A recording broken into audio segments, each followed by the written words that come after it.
Man, this entire episode, like, Misha Green, why would you do this to, like, why?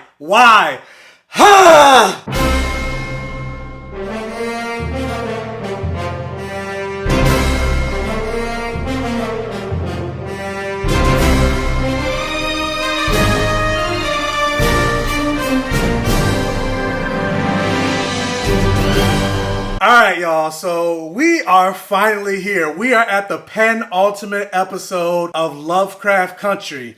And this episode is called Rewind 1921. And taken directly from the synopsis, it says, with Hippolyta at the helm, Letty, Tick, and Montrose travel to 1921 Tulsa in an effort to save Dee. And y'all, when I tell you, I was not ready for this episode. Like, I don't know if y'all remember, but back in episode 5, Strange Cases, I was like, I'm gonna need some therapy after this episode because there was so much to get through, especially the speech that Ruby was giving to Christina, and it was just so much. But Misha Green was like, oh, you think you need therapy after this episode? Hold my beer because you ain't ready for episode 9. Like, I'm gonna tell y'all, like, this episode had me hot. This episode had me so hot. Like, after this episode, I was fuming. Like, I wanted to become the Hulk at that point and start smashing some stuff up. Like, why would you do this to me, Misha Green? Like, I didn't need this in my life. I don't even know what to say. Like, but yeah, let's just get into the episode. So this episode opens up with Tick, Letty, and Montrose all arguing about who was supposed to be watching Dee, because as we saw from last week, due to Montrose grabbing hold of Dee in her fit of rage as he saw it, Topsy and Bopsy were able to grab hold of her and curse her, and eventually we find out that the curse is actually turning her into one of them. And while they're arguing, Ruby cuts them off and she's like, stop pointing fingers, you're all to blame. And I was like, wait a minute. I suddenly turned into Nate Dogg from that Dr. Dre song, the next episode when his verse comes in. I was like, hold up, hey. Because I was like, wait, Ruby, who did Hippolyta put in charge of watching Dee? It wasn't Letty, it wasn't Tick, it wasn't Montrose, it was you. You're the one that was supposed to be watching Dee. So yes, it is all of their faults for not paying her attention, but guess whose fault it also is that you're not taking responsibility for? It is you. So you're pointing fingers at Letty, Tick, and Montrose, but guess what? When you point your finger at somebody else, you got 3 more pointing right back at you. And so once again, when they're in need of some magical help, who do they call? Christina. And I'm just like, at this point, I'm just ready to see some black people using magic. Now, granted, we had episode 3 with the Voodoo priestess, but I'm still just like, I'm just ready to see black people using magic. So Tick decides he's going to leverage the pages that they stole from episode 4 to give to Christina as a carrot to get her to help Dee. But then Letty finally reveals that actually you can't do that because she already gave her the pages, and she reveals that she has an invulnerability spell cast on her. It seems like every single week we go through this dance where somebody's keeping a secret from somebody else, but then that person gets mad when somebody keeps a secret from them. How many times are we gonna go through this? Like Tick getting mad at Montrose when he found out when his father was dyslexic. He was like, how come I never knew about this? This better be the last secret. But it's like, but Tick, you keeping a whole bunch of secrets too. And it's like all of these characters are keeping secrets from each other. This is just another secret that's getting revealed. And I'm like, as well read as all of these characters are, especially Tick and Montrose and how much they love to read adventure and sci-fi and fantasy novels, you would think they would know better than to keep secrets from each other, but they're still keeping secrets from each other. Even jumping forward a little bit where Montrose reveals to Letty that Tick already knows that she's pregnant because he went through the portal just like Hippolyta did, and he went to the future, and so he knows that they have a son. And when she was like, why didn't he tell me? I was like, why didn't you tell him? Like, what? I'm like, what do you mean? Why didn't he tell you? Like, miss me with that bull crap. I gotta use another word because, you know, monetization. But anyways, after it's revealed that Christina already has the pages, so that was really their only leverage as they think, Ruby decides to use her connection to Christina, and she says, well, Christina will do it for me. And so Christina comes over and she reveals that she doesn't have the power to remove this spell. All she can do is reset it back to the beginning, but without the Book of Names, only Captain Lancaster can remove the spell. And as we saw from last last week, Captain Lancaster's not in the position to remove the spell. And also, he wouldn't remove the spell because he's a racist prick. But they revealed to Christina, without telling her the full truth, that Captain Lancaster's dead. And so Tick tells Christina, whatever you can do to help her, even if it's just temporarily, do it. Christina says, I'll do it, but on one condition. You have to willingly return back to Artem on the autumnal equinox. And we all know what she's trying to do on the autumnal equinox, and Tick agrees. And so she leaves, and she tells them to get the spell ready, and that they're going to need the blood of her closest relative, which, since Hippolyta and George are gone, falls to Montrose. So the rest of them believe. And all of this happens before you even get the opening title card. And I'm just like, man, this episode is just off to the races already, huh? So tying up loose ends, you see William Stina, and we finally get answers to a couple things in this scene. It turns out that yes, Captain Lancaster, again, racist prick, was indeed using black body parts whenever he needed to heal himself or whatever it was he was doing. And so they would kidnap someone from off the street, someone black from off the streets, and murder them and attach it to Lancaster. And also B, the pendant that Ruby got from Christina in episode 5 and planted in Lancaster's room, that was actually a spell to prevent him from using his regeneration spell on the black bodies that he was using. And so this time, Captain Lancaster actually dies and William Stina watches. And I mean, while I was ultimately happy to see Captain Lancaster go, I was like, that's a little anticlimactic, because I still feel like there are questions regarding Lancaster that haven't been answered yet. Now granted, we still have one more episode to go, but I'm like, who was that white man that was in his closet? Was that another body that he was going to use for whatever reason? Like, it didn't necessarily look like he was all cut up. He was just oozing goo or whatever from his mouth, but he wasn't missing body parts. And then also, does Lancaster perhaps have a boss? Maybe we'll get that answer now that he's dead. Like, his death will perhaps introduce another character that's part of whatever lodge, because Montrose did say there were like 36 different lodges, so maybe that'll be a catalyst for season 2, if we get a season 2, which I hope we do. Oh, that kind of rhymed. Hey, I should be a rapper. And so next we go back to Montrose, Tick, and Letty, and Montrose is basically drinking, I guess that's moonshine, because he knows that he might not be Dee's closest relative, which he reveals to Tick, and he tells him that George might be his biological father. And I'm just like, dang, Montrose, like, no warning, no, I need to talk to you, no, sit down real quick, no, I got something to tell you, just blurt it out just like that. And I was actually surprised at Tick's initial reaction. Like, he seemed to be more upset that his mother cheated on him with George than he was at the fact that Montrose kept a secret. But then eventually it started to come out where you can see the anger build up in him, where because of all the abuse that he went through with Montrose, he wished over and over and over again throughout his childhood that George was potentially his biological father. And now to only find out that he could be his father, like, he's upset and he's hurt. And it's almost like, how much more from his childhood is going to be snatched away from him? But this conversation between him and Montrose is put to an abrupt end because Letty interrupts them and reveals that Christina is back.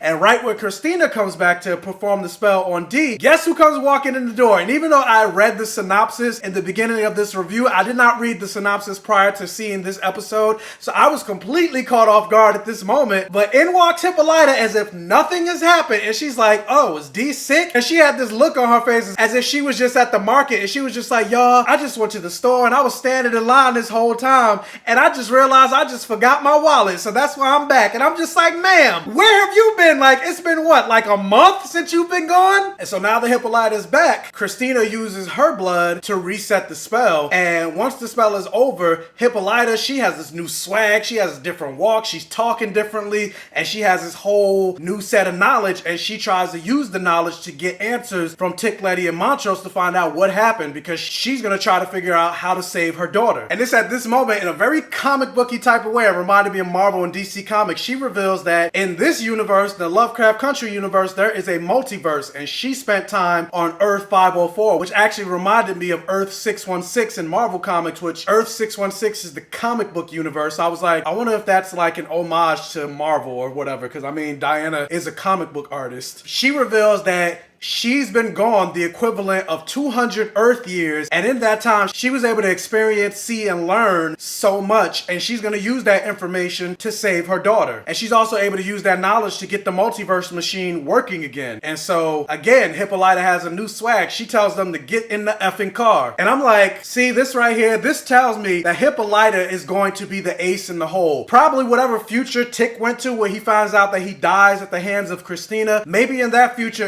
he went went to a different universe's future. Maybe that universe's version of Hippolyta never came back. And so that version of Tick died because there was no Hippolyta. And she's the reason that he ends up being saved. And so after the reversal spell is successful, you see Dee laying in bed as the spell has been reset. As she was lying in bed like that and with her hair fully out, not the only one looking at, I was like, yes, for this hair and all this natural black woman glory. And so anyway, Christina's job is done. So she leaves and Ruby is following right behind her. And Letty chases her like, Ruby, what are you doing? Like, you cannot trust this woman. And she's like, has she ever confided in you on what she plans on doing at the autumnal equinox? The fact that she needs Tick to come there willingly more than likely means she's going to kill Tick. And Ruby is like, you're telling me I can't trust Christina? There's nothing Christina has done has shown me that she can't be trusted. She healed you. She's teaching me magic, but Montrose and Tick, like, this is not the first time Montrose or Tick has stepped to you in an inappropriate way. Like what Letty had to pull a bat on Tick a couple episodes earlier, and now what Montrose has done, really, you should be getting in the car with me. And while I definitely agree with Letty, it was this conversation between Ruby and Letty that made me go, you know what? I'm like, now that I think about it, as much as Tick talks about how he loves Letty and how his relationship with Letty is so much different than G.I., how he knows that the relationship between him and Letty is actual real love, I'm like, if you go back to episode 6, Tick is nowhere near as romantic and affectionate and confiding in Letty as much as he did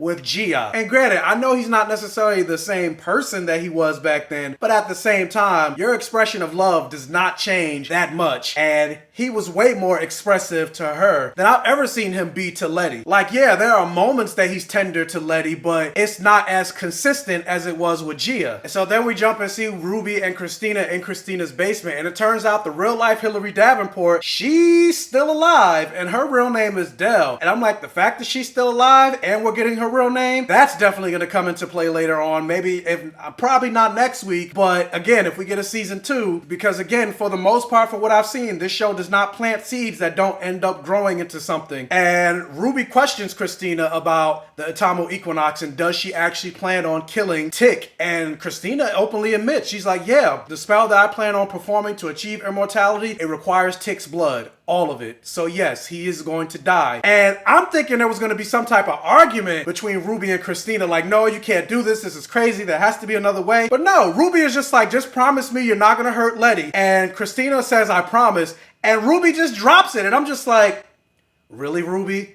Really, Ruby? Really, Ruby? What are you doing? I'm like, each episode is just showing like these characters ain't shit. Like the only good character really are Dee and Hippolyta. Like give them their own spinoff, like please. Cause it seems like everybody in this cast is just problematic as hell. But anyway, speaking of Hippolyta, we then jump back to Hippolyta, Montrose, Letty, and Tick. And the show says they're in Kentucky and it shows the observatory. But I was just like, what? I thought the observatory was in Kansas. So I'm like, did Hippolyta jump back to the wrong universe? Because I'm like, unless the writers just made this big colossal error, I'm hoping that they didn't do. And plus, this is too big of an error for them to miss. And for the most part, they've been pretty much on point with their Easter eggs and, again, seeds being planted. I'm like, they couldn't have made this big of a mistake. So yeah, Kentucky, like what? But anyway, we see Hippolyta fixing the multiverse machine. And I'm like, Hippolyta has become the new Doctor Who for this universe. This is her fixing the TARDIS. And we also see that she still has that goddess technology in her wrist and she uses it to power the multiverse machine. And she opens up a portal to this universe's 1921 Tulsa, Oklahoma. And she tells them that they have to be very careful to not do anything that would change the future.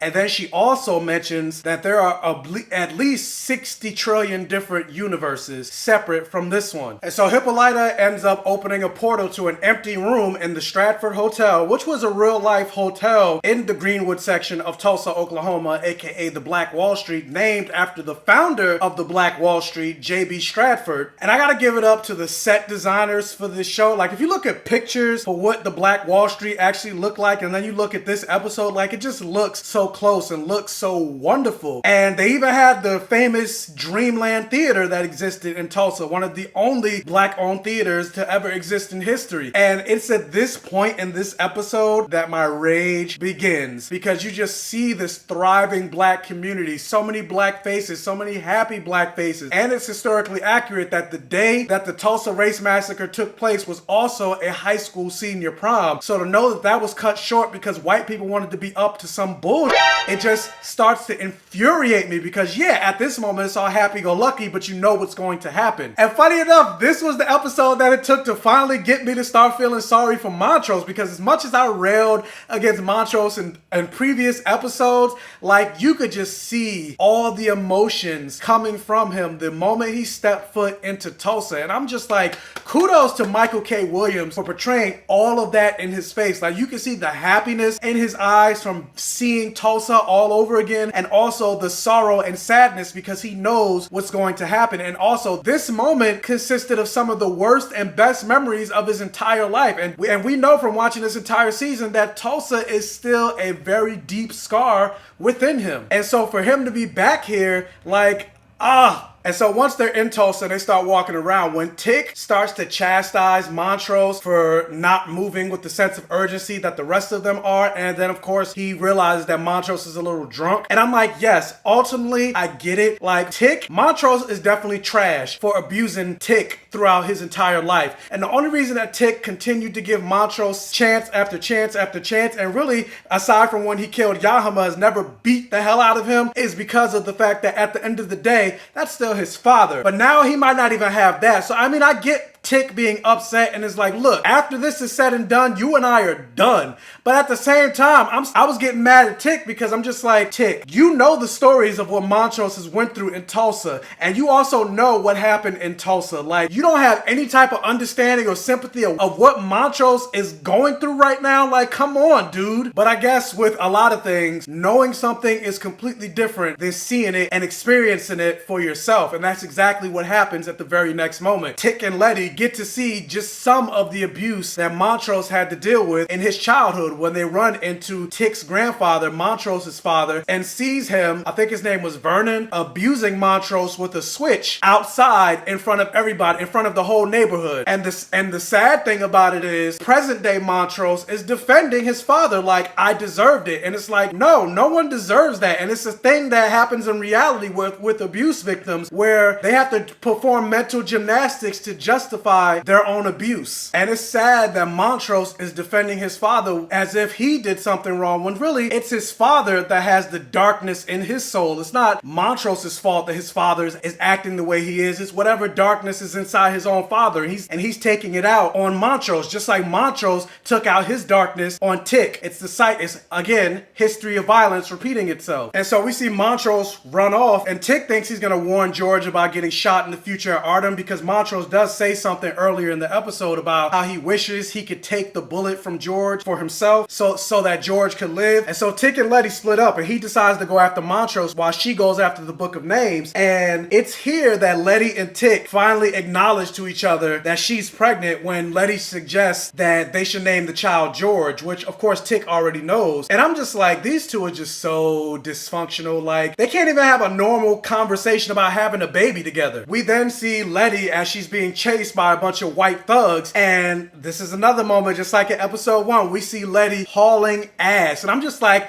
I need to see Journey Smollett in some action movies, just like Tom Cruise. And in her contract, it needs to be stated that she needs to have a running scene in every episode, because I'm like, this girl can run. Like, she would probably beat me in a race. And thankfully, due to her invulnerability spell, because one of the white thugs takes a shot at her, but the bullets end up bouncing off of her. And then it's at this moment that she runs into Tick's family, and they bring her into the house for protection. And we see Tick's great-grandmother, Hattie, and she looks at her up and down, and she notices her shoes, and the look that's on her face, I'm like, the older Black women get, like, y'all just be knowing stuff. And I'm just like she clocked her almost immediately. And then we jump to Montrose and Tick's trying to stop Montrose, and Montrose reveals that he's actually not here to save George, but someone else. Damn, this scene broke my heart, and Michael K. Williams once again acted the hell out of it. Gone was the toxic, hardened, and stoic Montrose that we've seen up until this point. And it's right here that he almost kind of reverted back to a child, because this is the moment that his childhood lover ends up dying at the hands of these white thugs. This is the first moment that shaped his journey of walking down this negative downturn that he ends up having through the rest of his life that obviously still affects him to this day. And he believes that if he just saves Thomas, if he just makes this one change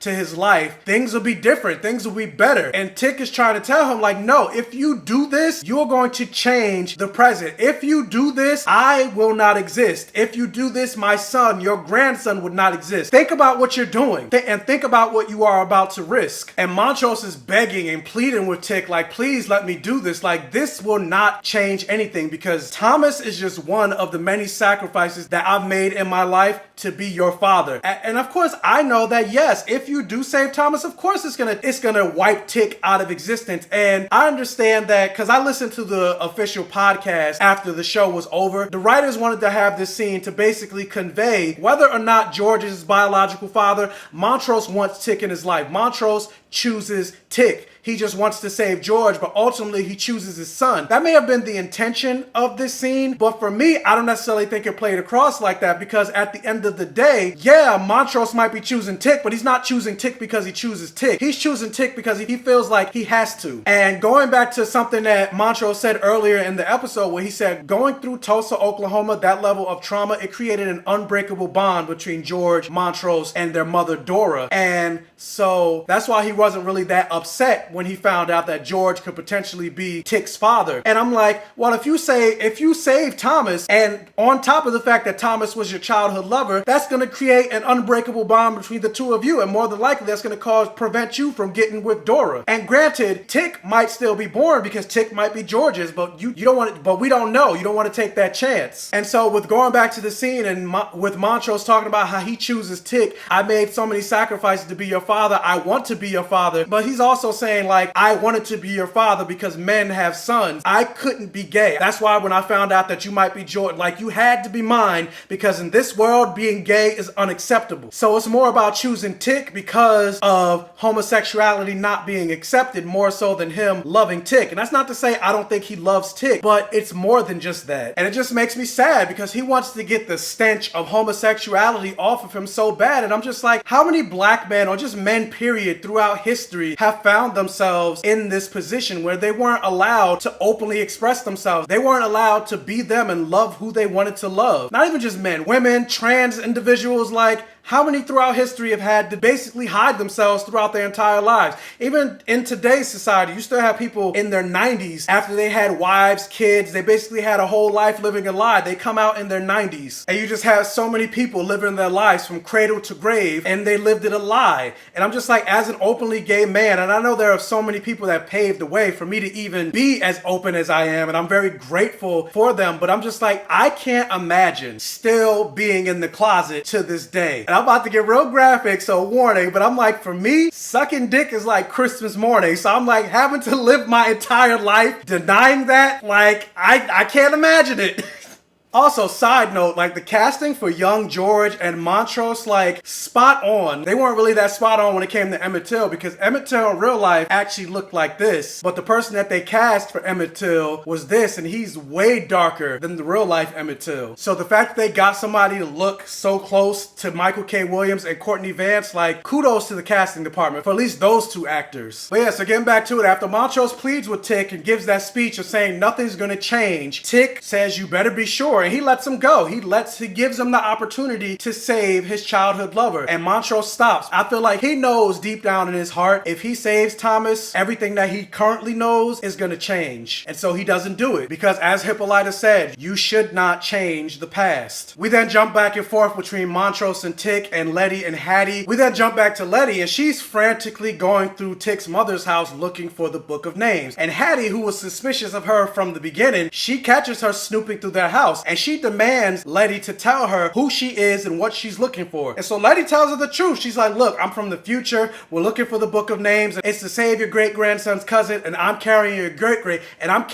great-great-grandson. We need this book of magic to protect them. And through this conversation, like, Hattie instantly believes her, and I'm just like, that's a little convenient, especially once you get the reveal that Hattie, I thought it was going to be revealed that Hattie knows some type of magic. Maybe she's clairvoyant, but no, it turns out that Hattie's had the Book of Names, but she's never opened it. She might be somewhat aware of magic, but she has no concept of magic. So I'm like, for her to instantly believe that this woman is from the future, she's carrying her future grandson, and yada yada yada, I'm like, yeah, that was a little way too convenient for me. But also it left me a little disappointed, because when you found out that Tick's great ancestor Hannah stole the Book of Names from Titus Braithwaite, they kind of made it seem like magic ran all up and down Tick's family. So I was expecting when you go back to Tulsa, you would see some of them wielding magic. Again, I want to see some black people wielding magic, but yet they don't have any magic. And I'm just like, is there no like African magic or African American magic in this show? But anyway, we then jump back and forth between Montrose and Tick and Letty and Hattie as the white thugs are escalating their attacks on the Black Wall Street, and we see them throwing Molotov cocktails in Tick's mother's house, because we learned earlier in the episode that they burnt down the house on the first night of the riots and killed almost everybody in Dora's family as they burned inside the house. And Letty's trying to tell them, like, look, this is what happens and we can't change the future. Like, in my timeline, you all died, like, and we can't change that. Otherwise, your grandson or your great-grandson might not exist. You might effectively be cutting off future generations of your bloodline. And then we also see that Montrose has to relive the death of Thomas for a second time. And it's all of these intercut scenes that's caused, again, by these white thugs. It's just, I was just raging at this point, because take out all the magic, the time travel, the characters of Tick, Letty, Montrose, Ruby, Hippolyta, and Dee. Like, this is real life that you're watching on screen. Yes, it might be a little embellished, like I said, with the magic and these specific characters, but the Black Wall Street, the Tulsa race massacre happened, and these writers did their research. So more than likely, a lot of elements that happen in this happened in real life. A lot of businesses that exist, like the Stratford Hotel,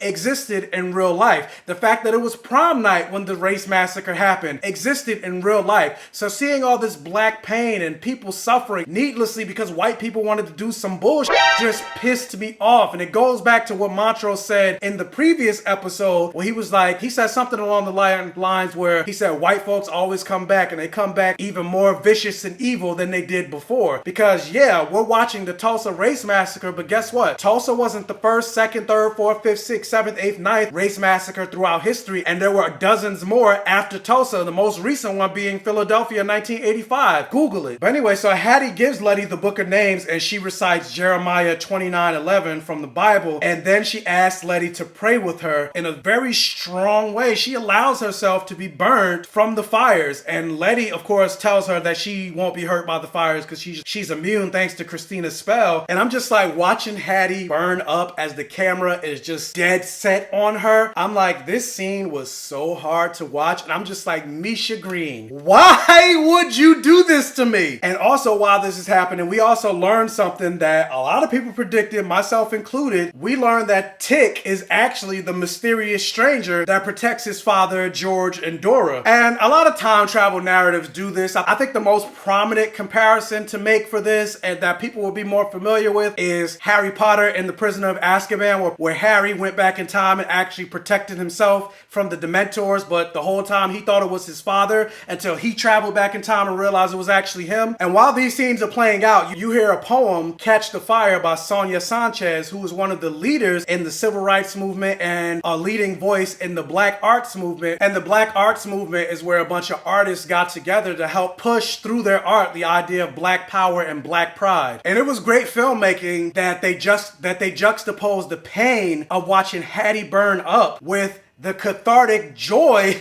that you felt from Tick beating senseless these white thugs, which included a white woman, which I didn't care. I was like, yeah, beat her ass, because she shouldn't have been here. Why are you involved? You're involved in this massacre. You're involved in the destruction of Black lives. Yeah, you need to get your behind beat too. I don't care, woman or not. I'm like, hell, I'll be fine if Tick killed her. But yeah, so Tick ends up saving them, and then you see Dora's house completely engulfed in flames. And as you know from earlier in the episode and earlier in the season, you know her entire family is in that house. Oh, this episode! And so Tick and Montrose arrive back at the Stratford Hotel, but Letty's not there. And we see that the portal is struggling to stay open. And right before it closes, Tick jumps through. And Hippolyta is saying that she can't keep it open any longer, and the portal closes. And you then zoom in on Montrose's face as he's watching the height of the massacre unfold in front of him. And going back to a running theme that has been throughout this season of saying people's names and naming things, Montrose gives a monologue basically speaking the name of the real life victims of the Tulsa race massacre. He mentions Pegleg Taylor, who had a machine gun and took out many white thugs and protected many people at Stanhill Pike. He mentioned Breyer's tailor shop. He mentions Dr. A.C. Jackson, who was considered the most able Negro surgeon in America. Mrs. Rogers and her daughter. He mentions White Phelps, who was a white man named Mr. Phelps, hence the name White Phelps. And him and his wife Ruth took in and hid a lot of black families fleeing from the massacre and essentially saved their lives. And he also mentioned Commodore Knox, who was the last recorded fatality in Tulsa, Oklahoma during the massacre. I couldn't really find out what happened to him, but at the end of the day, it doesn't matter. Like, his life was unnecessarily taken from him from white people. And then, of course, Montrose remembers Thomas. And as I'm watching this show, as I'm watching this episode unfold, I'm just like, do white people really know what their ancestors did? Not even just to black people, like to Native American folk, to like so many people around the world. Because I'm just like, I think about the reaction that happened on the internet when Watchmen had its premiere and they showed the Tulsa Race Massacre and how so many people talked about how they never knew about Tulsa before Watchmen. And I'm just like, but how though? Like, I knew about Tulsa long before Watchmen. And I'm like, and honestly, this episode was way worse than Watchmen, because Watchmen was just a 10-minute scene in the beginning of the first episode. Like, this was damn near the entire episode. And 1921 might sound like a long time for some people, but it really wasn't. Like, the very last known survivor of the Tulsa Race Massacre, Olivia Hooker, she only died in 2018. It was only 2 years ago that she was still alive, so it wasn't that long ago. And then not only just that, yeah, maybe the last known survivor died, but not only just that, but I mean, think about the long-lasting impacts from Tulsa, Oklahoma that are still affected today. Like, how many businesses that would still be around today that have been destroyed? How much wealth in that black community that could be passed on to multiple generations got destroyed? How many lives were unnecessarily taken away?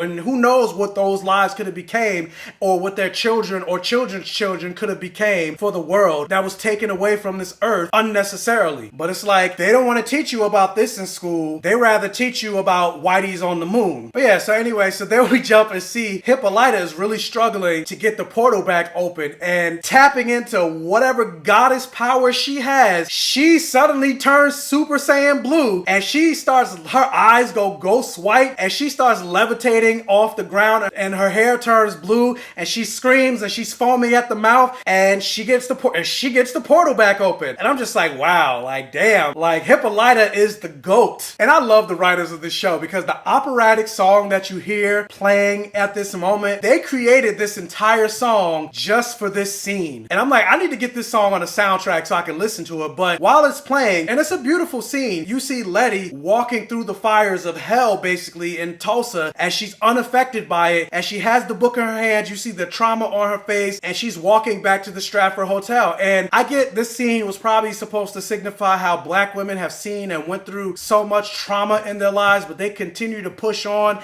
and they continue to move forward, and they continue to push the legacy forward and keep the movement and keep black people alive and the power of just black womanhood. I get all of that, but at the same time, I'm just like, Letty, we are on a time schedule. Like, you need to move. Just like you ran earlier in this episode, like, go, go, go, go, go. But yeah, but eventually her and Montrose make their way through the portal, and the episode ends. And yeah, I don't know what else to say, but this episode. And I know, and granted, I'm saying that, but I don't necessarily mean that in like a bad way, like I dislike this episode. Like, I know this episode was a blockbuster. I love this episode, but at the same time, I'm like, this episode just had me so upset. And after watching this episode, I was just like, I don't even know how I'm going to interact with another white person after this episode, because I'm going to give every white person I see, I'm just going to give them the death eyes. And I'm like, I know, I get it. And I say it's in a joking way. Like, I know that the white people alive today today had nothing to do with Tulsa, but at the same time, the same battles that we were fighting back then are the same exact battles that we are fighting today. Because like I said earlier, take away the magic, the time travel, and all that other stuff, we basically watched a documentary of real life. But yeah, like I said, like,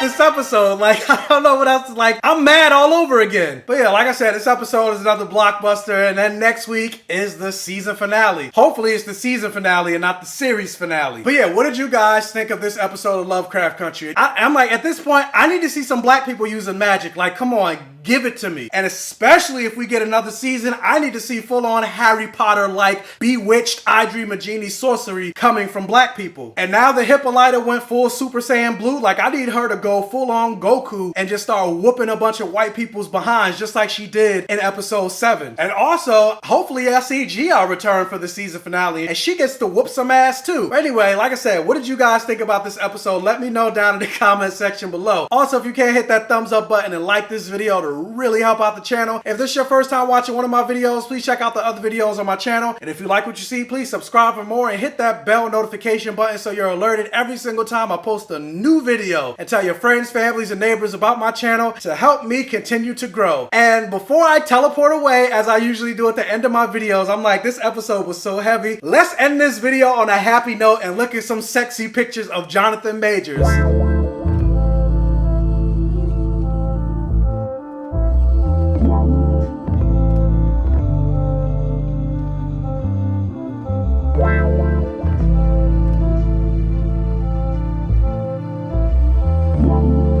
And as always, I will catch you guys next time.